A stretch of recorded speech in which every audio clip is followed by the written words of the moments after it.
আসসালামু আলাইকুম দর্শক। আইএমকে ফিনটেক স্কুল চ্যানেলে আপনাদের স্বাগতম। আজকে আমরা পিটার লিঞ্চের one up on wall street এই বইটি লক্ষাধিক বিনিয়োগকারীর চিন্তাভাবনা বদলে দিয়েছে।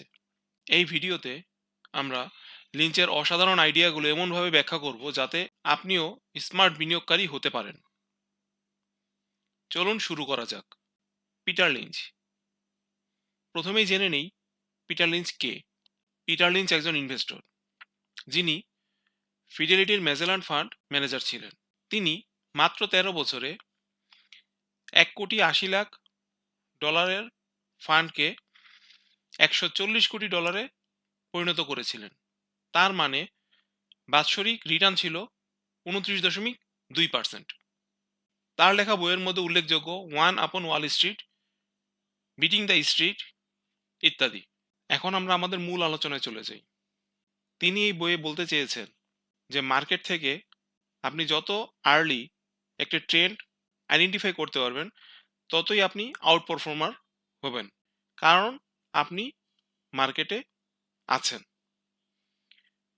কিন্তু যারা অ্যানালিস্ট তারা রিলাই করে রিপোর্টের উপরে, বা তারা যেই কোনো ডিসিশনই নেয় রিপোর্টের উপরে, আর আপনি রিলাই করেন রিয়েল লাইফের যে ডিমান্ড সেই ডিমান্ডের উপর।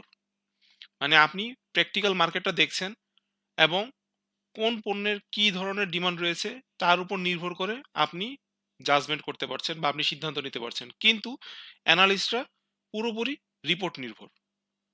আপনি কি করছেন? আপনি একটি ব্র্যান্ডের কি অবস্থা বা তার প্রোডাক্টের কি অবস্থা তার উপরে অ্যাটেনশন দিচ্ছেন।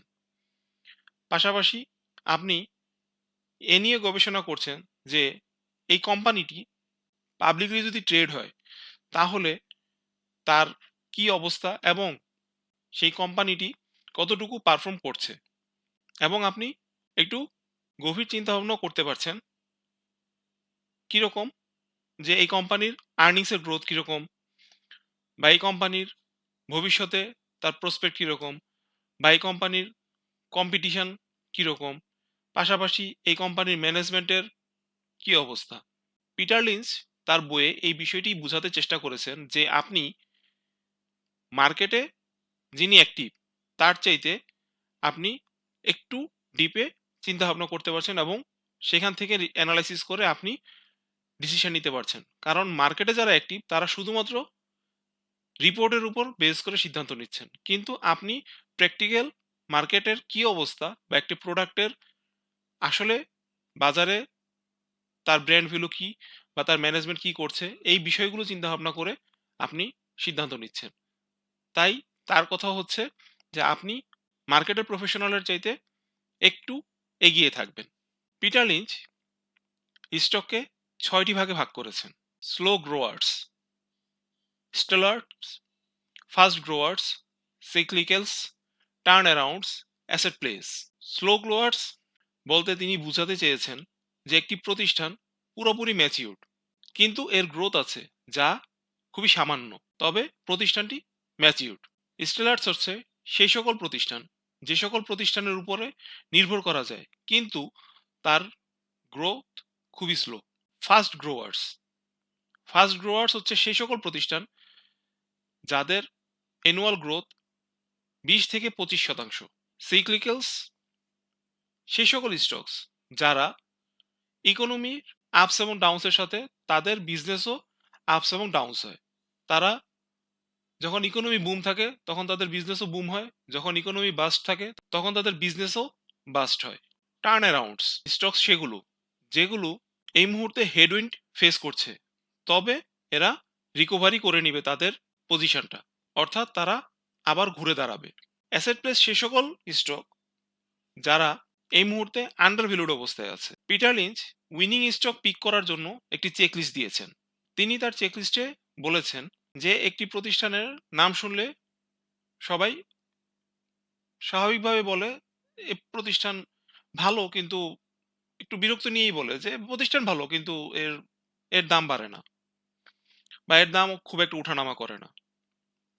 কিন্তু এই প্রতিষ্ঠানের প্রফিট স্টেবল, প্রতি বছর তার গ্রোথ রেগুলার, তার আর্নিংস গ্রোথ 20% বা এর বেশি এবং কনসিস্টেন্ট। তার চেকলিস্টের 2 নাম্বার চেক করার যে বিষয়টি সেটি হচ্ছে আর্নিংসের গ্রোথ। 3 নাম্বার হচ্ছে যে ওই প্রতিষ্ঠানের প্রোডাক্ট কাস্টমাররা কি একবারই কিনে নাকি বারবার কিনতে আগ্রহী, মানে তার কাস্টমার কনসিস্টেন্সি আছে, তার মানে তার প্রোডাক্টের কোয়ালিটি আছে। এরপর যে বিষয়টি উনি দেখতে বলেছেন সেটি হচ্ছে প্রতিষ্ঠানটি ডেটের অবস্থা কি, প্রতিষ্ঠানটি কি less debt or debt free. যদি হয় তাহলে তিনি সেটা তার চয়েসে রাখতে বলেছেন। এবং সর্বশেষ যে বিষয়টি দেখতে বলেছেন যে প্রতিষ্ঠানটি যেই সেক্টরে আছে সেই সেক্টরে কম্পিটিটর কি বেশি, কারণ যদি কম্পিটিটর বেশি হয় তাহলে সেই প্রতিষ্ঠানের প্রফিট মার্জিন কমে যাবে।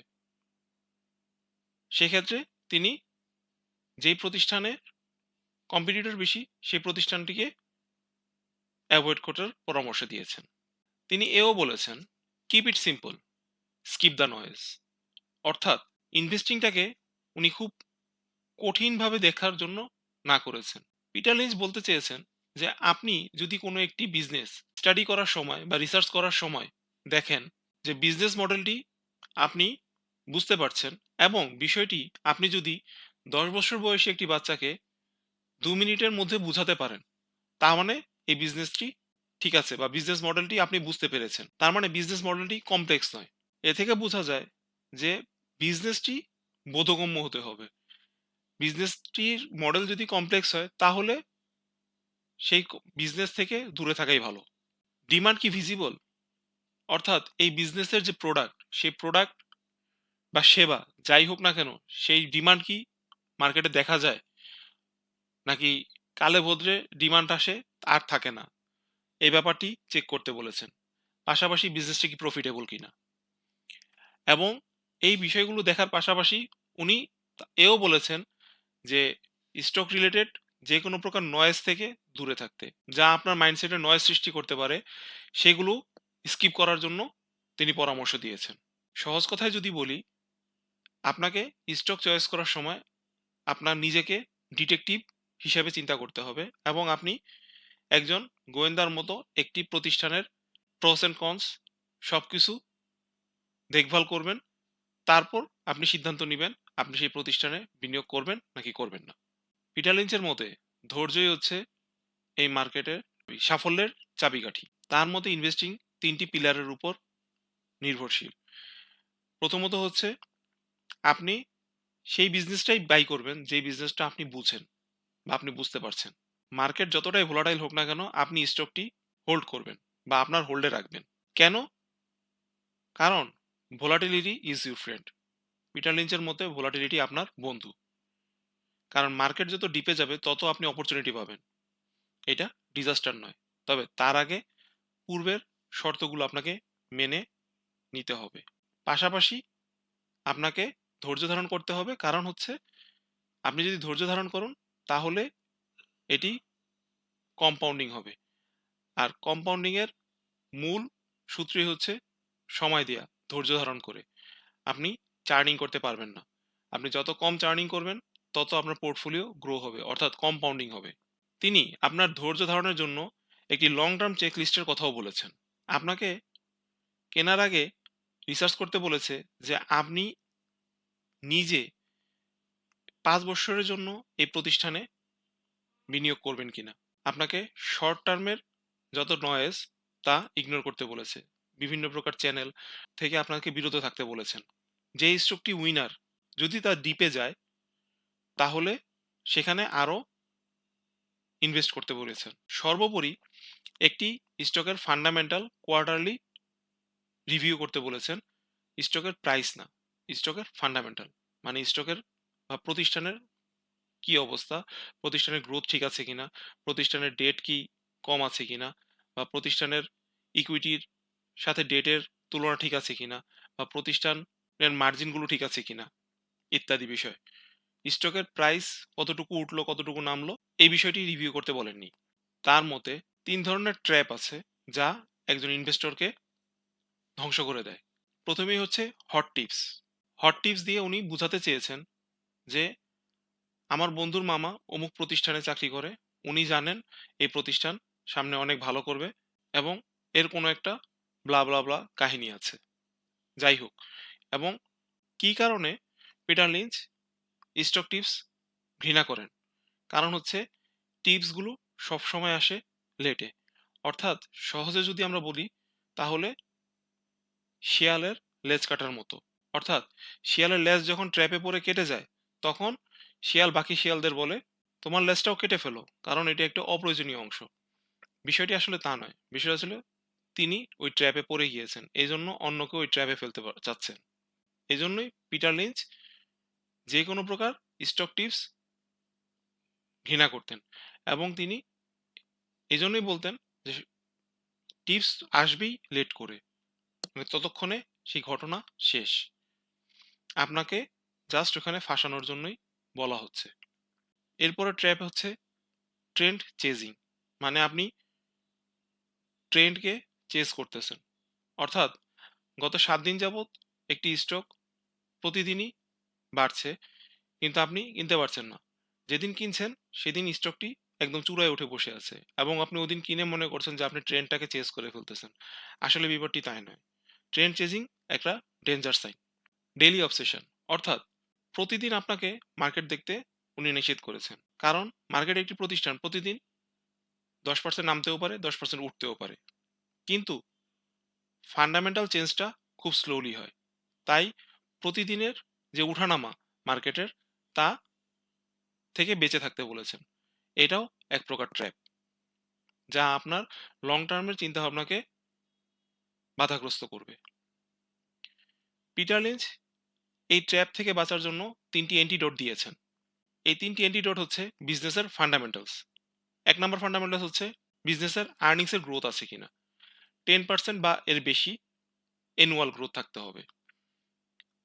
এর ডেট লেভেলের কি অবস্থা, less debt or no debt, তাহলে এটা সেফার, অর্থাৎ এই প্রতিষ্ঠানটির প্রফিটেবিলিটি বেশি। 3 নম্বর অ্যান্টিডোট হচ্ছে কম্পিটিটিভ এজ। এর মানে হচ্ছে এই প্রতিষ্ঠানটি যে সেক্টরে আছে তার বিজনেস মডেল কি সহজেই কপি করা যায়, তাহলে তার কম্পিটিশন বেশি, তার মানে তার প্রফিটেবিলিটি কম। যদি তার বিজনেস মডেল সহজে কপি করা না যায়, তাহলে সেই প্রতিষ্ঠান লং রানে টিকে থাকবে এবং তার প্রফিটেবিলিটিও বেশি হবে। এই আলোচনার কি টেকওয়েগুলো তাহলে কি? প্রথমেই হচ্ছে যে ইনভেস্টিং বা বিনিয়োগ সকলের জন্য, কারণ বিনিয়োগের মাধ্যমে একজন সাধারণ লোকও একটি বড় ধরনের কর্পাস তার রিটায়ারমেন্টের জন্য তৈরি করতে পারেন, বা তার লাইফে একটি বড় ধরনের ওয়েলথ তিনি সৃষ্টি করতে পারেন। এছাড়া আরেকটি বিষয় যে আপনাকে ইনভেস্টিং এর জন্য ফাইন্যান্সের বড় কোনো ডিগ্রি লাগবে না, এবং আপনি যদি একটু সচেতন থাকেন তাহলে আপনি প্রফেশনালদের থেকেও আউট পারফর্ম করতে পারবেন। তাহলে আমরা কি আজকে থেকে পিটার লিঞ্চের যে জার্নি, সেই জার্নি শুরু করতে পারি? এই জার্নি শুরু করার জন্য আমাদের যে মেন্টাল বাধাগুলো, সেগুলো আমাদের ওভারকাম করতে হবে। তার মধ্যে এগুলো ওভারকাম করার জন্য আমাদের পড়তে হবে, জানতে হবে এবং প্রতিনিয়ত নিয়ম করে স্টক নিয়ে রিসার্চ করতে হবে। দর্শক, আপনারা যারা ট্রেডিংটাকে সিরিয়াসলি করতে চাচ্ছেন তাদের জন্য আমরা এই মুহূর্তে 2টি কোর্স অফার করছি। একটি হলো মোমেন্টাম মাস্টার, আরেকটি হলো মোমেন্টাম মাস্টার প্রো। যারা টেকনিক্যাল চার্ট অ্যানালাইসিসে একেবারেই নতুন তাদের জন্য মোমেন্টাম মাস্টার কোর্সটি আমরা রেকমেন্ড করব, আর যারা বেসিক লেভেলের টেকনিক্যাল অ্যানালাইসিস অলরেডি জানেন তাদের জন্য আমরা মোমেন্টাম মাস্টার প্রো কোর্সটি রেকমেন্ড করব। এই কোর্স দুইটিকে আমরা দুইভাবে ভাগ করেছি। প্রথম ভাগে কোর্স আউটলাইনের যে বিষয়বস্তু থাকবে এগুলো নিয়ে আমরা রেগুলার ক্লাস করাবো। তারপরে আপনারা মার্কেটে যাবেন এবং নিজেরা ট্রেড করবেন। এরপর মার্কেটের পরিস্থিতির উপর বিবেচনা করে 1 মাস বা 2 মাস পর আপনারা আমাদের কাছে রিভিউ ক্লাস নিতে আসবেন। মার্কেটে আপনি যখন ট্রেড করলেন এই 1 মাস বা 2 মাস, এই সময় আপনারা কি কি প্রবলেম ফেস করলেন বা আপনি প্রফিটেবল ট্রেড করতে পারলেন কিনা, বা কোন কোন জায়গায় আপনার ভুল হচ্ছে বা আপনি কোন কোন জায়গায় এখনো বুঝতে পারেননি, এই বিষয়গুলো নিয়ে আমরা রিভিউ ক্লাস করব। অর্থাৎ কোর্স শেষ হবার সাথে সাথেই আপনাদেরকে আমরা ছেড়ে দিচ্ছি না।